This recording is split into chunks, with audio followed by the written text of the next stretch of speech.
So hello friends, today we'll discuss about the cellular elements of blood. In our previous lecture, we had discussed about the blood plasma and everything that it constitutes. Now we'll discuss about the cellular elements. So what are the three cellular elements of the blood? Remember that the cellular elements float in the plasma, in the blood plasma. Okay, and these cellular elements are RBCs, WBCs, and platelets. Now, RBCs are called erythrocytes. Okay, white blood cells are called leukocytes. You can write K or C. Both of them are correct. And the last is the platelets. Platelets, also known as thrombocytes. Thrombocytes. Okay. So now let's discuss each of these cellular elements. So let us begin with RBCs. So red blood cells. Okay. Now let us start with the definition. Now red blood cells, the following points must be included in your definition. They are minute, biconcave, disc-like structures. These are flat at the center,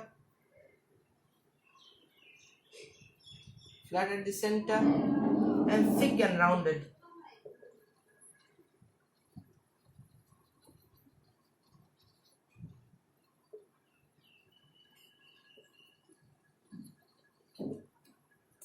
So these things must be written. Now RBCs are very minute, very minute. The diameter is about 7 microns or 7 micrometers. Okay, the diameter is about 7 micrometers. That is why they are very minute, very minute. They are minute so as to serve the function of flowing through the fine capillaries. Okay, they are very thin. Capillaries are very thin. Okay, and if the RBCs are not minute, they can't travel through these capillaries. Okay, now they are minute. They are biconcave disc-like structures. Now if you see a typical RBC, it in a vertical cross section, it looks like this. Okay, they are biconcave. See, if you make it stand up, it will look somewhat like a biconcave lens. Okay, and these are known as concavities. Not in the case of lens. In the case of RBCs, they are called concavities. Okay. Now, these are disc-like structures. Yes, they are disc-shaped. Now, they are flat at the center. If you see, they are flat, almost flat at the center. So, they are flat at the center and thick and rounded at the periphery. Periphery means the external regions. Now, the RBCs. No, a typical RBC does not have a nucleus, no endoplasmic reticulum, and also no mitochondria. We'll discuss about it later on. Now, this RBC, inside the RBC, there is a colorless spongy body. Okay, this is a colorless spongy body. Colorless spongy body.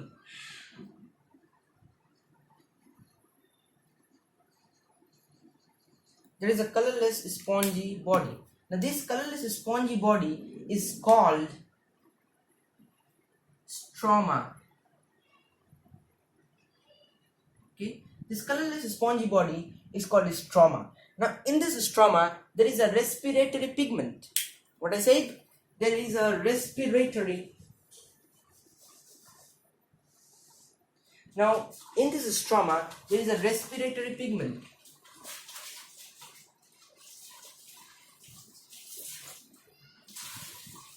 Now this respiratory pigment is called hemoglobin.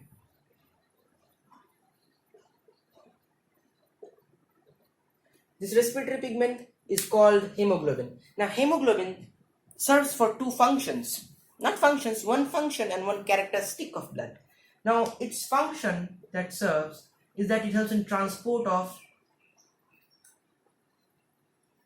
carbon dioxide and oxygen gas. Okay, it helps in transport of carbon dioxide and oxygen gas. How so? Oh, now hemoglobin is denoted by this Hb. It's called Hb. Okay, now what happens is that if this is the lungs. Now as oxygen diffuses inside of our lungs, now in the bronchioles, what happens is that there is a gaseous exchange. Now this gaseous exchange is done with this hemoglobin only. Now hemoglobin combines with the oxygen that is diffused inside the lungs and forms a very unstable compound. What I said, unstable compound known as oxyhemoglobin.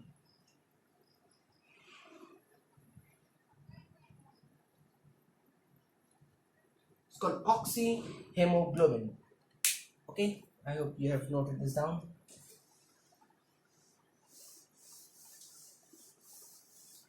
Oxyhemoglobin. Now this is a very unstable compound. Okay,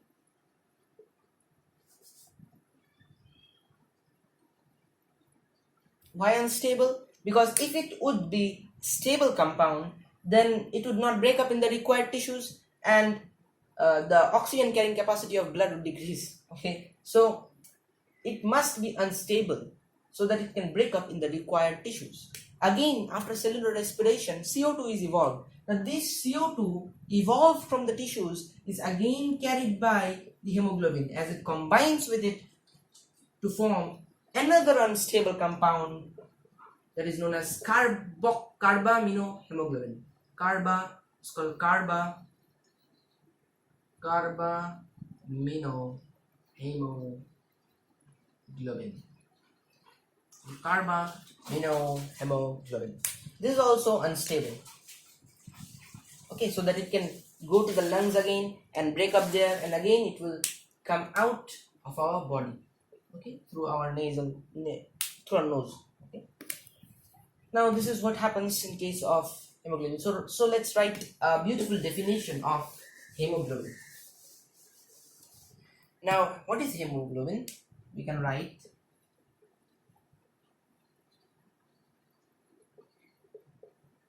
a respiratory pigment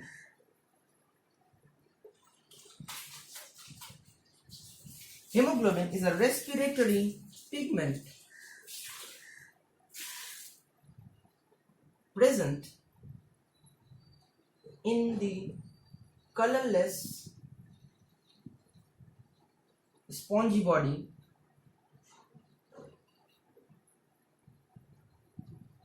of RBCs, red blood cells, called stroma. So we can write the definition of hemoglobin as a respiratory pigment present in the colorless spongy body of RBCs called stroma. It helps in transport of CO2, carbon dioxide and oxygen in our body. This is what we all need to write, okay? Respiratory pigment present in the colorless spongy body of RBC is called stroma. It helps in transport of carbon dioxide and oxygen in our body. So now let us discuss about the lifespan. Okay, and where are they produced inside our body? Now RBCs have a lifespan of about 120 days. Okay, they last for about approximately 120 days. Okay, 120 days. Okay, so done. Now RBCs are produced in an embryo. In an embryo means in the mother's womb, when the child is present inside the mother's womb. In an embryo, where are RBCs produced?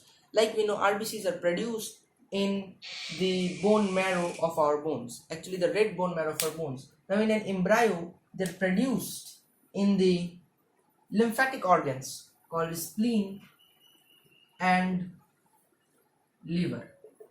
They're produced in the spleen and liver. Now, when the embryo, after parturition, what happens is that it becomes a child till the age of 5 years.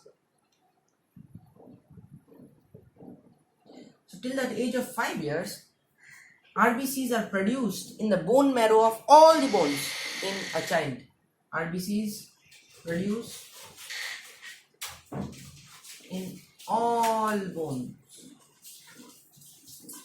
in bone marrow of all bones. Now this happens. Now as we grow older and older, now if this is a typical bone, let's take it as a typical bone, okay. Now there is this red bone marrow and there is another, that is the yellow bone marrow. Now as we grow older and older, this red bone marrow continues to decrease and the yellow bone marrow, that is the fatty tissue, continues to increase, as a result of which the RBC count of blood in case of older people is lowered, whereas in case of younger people, no, in case of young children, their RBC count is more. Okay, and now we discussed about where they are produced. Okay, now in adults they are produced in long bones like the breastbone, in long bones like the breastbone, also called the sternum, but also in the ribs, okay, etc. So this is what happens. Now we have talked about where they are produced. Now let us talk about where they are destroyed. Now the RBCs are destroyed where they are produced. So they are destroyed in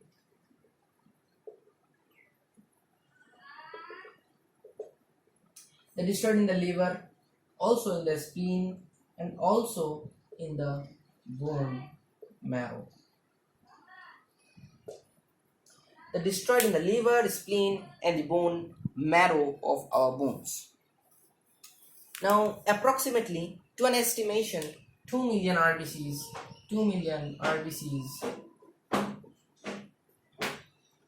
die per second. Now, in an average, 2 million RBCs die inside our body every second. Now, let us talk about why RBCs have lost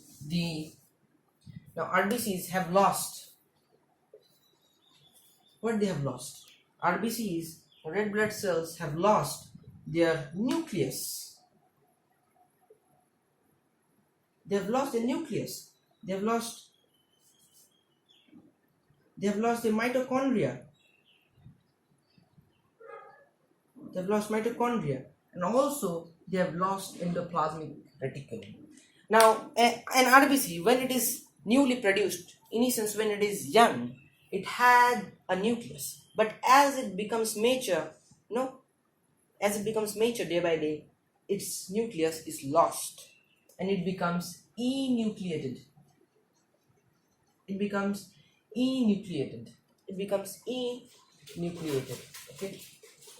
enucleated. Now, why it has lost the mitochondria? Oh, sorry, I forgot to say about the nucleus. Now, it becomes nucleated for one purpose, is that it increases the surface area volume ratio. What do you mean by that? Let us do some mathematics. Now, when the red blood cell, this is an RBC, typical RBC in vertical cross section. It is an RBC. Earlier, it had a nucleus. Earlier, the RBC had a nucleus, and then it became enucleated, means it lost its nucleus. So it became a biconcave in shape, lost the nucleus. So how does it increase the surface area volume ratio? Now let us take the surface area. Now the volume. Now which one of these do you think that the volume will be more? Of course, the volume of this initial volume, this is the final volume. Okay, so the initial volume is greater than the final volume. Okay, now which one of these do you think the surface area will be more? This initial surface area, this is the final surface area. Of course, the final surface area will be more. Final surface area greater than, now we got up to equations. Final surface area greater than initial surface area, and initial volume greater than final volume. Now if we take out the surface area volume ratio of this, it will be surface area volume ratio. This is the surface area volume ratio of this. Surface area volume ratio of this. What will be the surface area volume ratio of this? This is the surface area volume ratio of this. Now which one of these do you think will be greater? Now we have just from two equations. Initial, this is greater than this, it means this is more and this is less, and this is greater than this. Now it has increased, now this has decreased. Now in the final case, this has decreased, final volume has decreased, and initial was more, it has decreased, and so initial surface area was less and now it has become more, which means that the surface area volume ratio is greater than the surface area volume ratio that it had initially. So this increases the efficiency of the cell in absorbing oxygen, since it increases the surface area volume ratio of the cell. So this is why it is enucleated. Also it is enucleated so that the volume is decreased. See, the volume is decreased. The final volume is lesser than the initial volume. So in its place, another other RBCs could be accommodated. Now,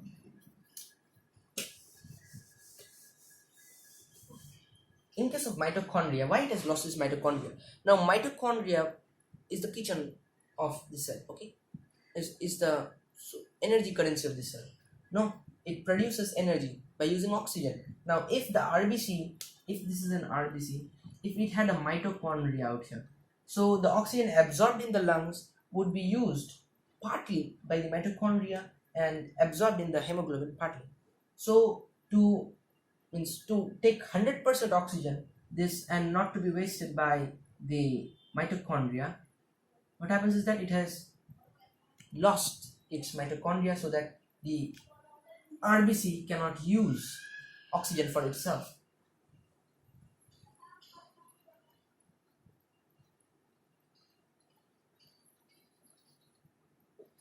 Okay.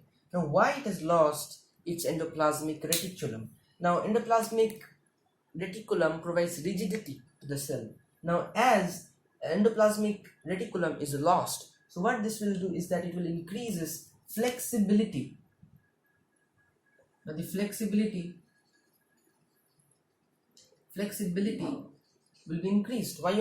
Because now it can travel through fine capillaries by twisting and turning. Okay.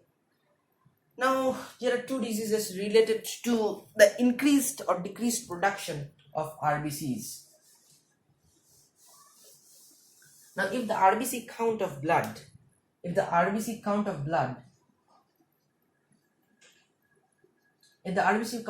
increased, okay, if the RBC count of blood is increased, it means the person has a disease named polycythemia.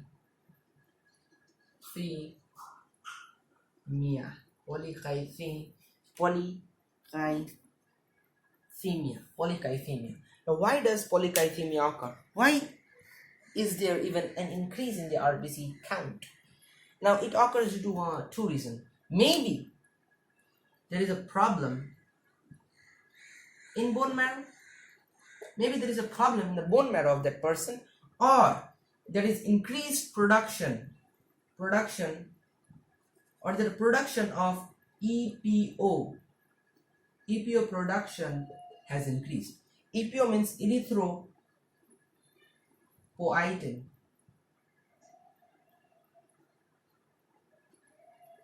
If there is an increase in the erythropoietin of blood, then the RBC count is increased, and also if there is a problem in the bone marrow of the bone of such a person, you will have polycythemia. Now there is another disease. This is the increased count of RBC. Now what if the RBC count is lower? It is called erythropenia. Now when you say that I have only a penny in my pocket, so penia means decreased count of RBC. Okay. So this is what we all need to know about RBCs.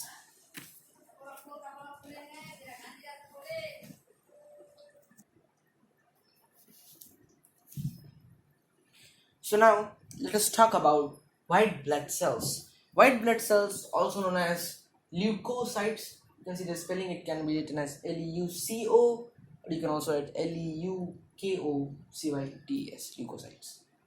Now, why leukocytes are called white blood cells? Because, well, because they spend most of their time is spent in the tissue fluid.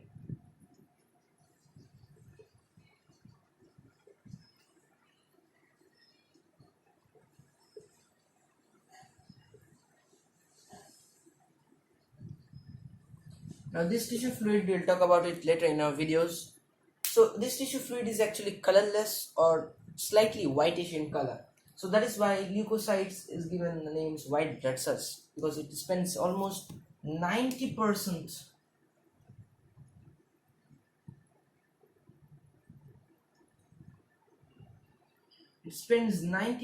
of its time in the tissue fluid and very less time in the bloodstream.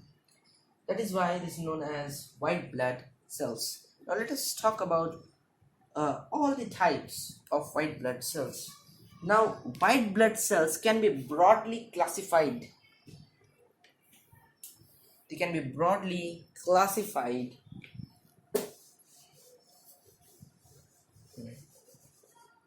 Now, white blood cells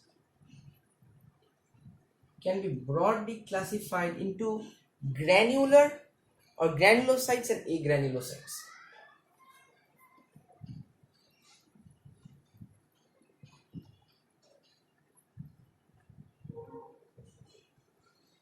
Granulocytes, and one is the agranulocytes. Granulocytes and agranulocytes. Now, what do you mean by granulocytes? Now, it's the type of white blood cells which have granules.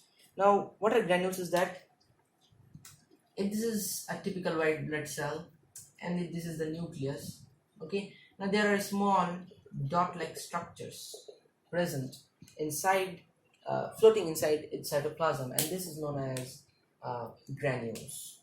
These are known as granules. Now these granules has a function of storing food, like it stores glycogen in the liver, okay, in plant cells it stores starch, okay. So this is the functions of granules.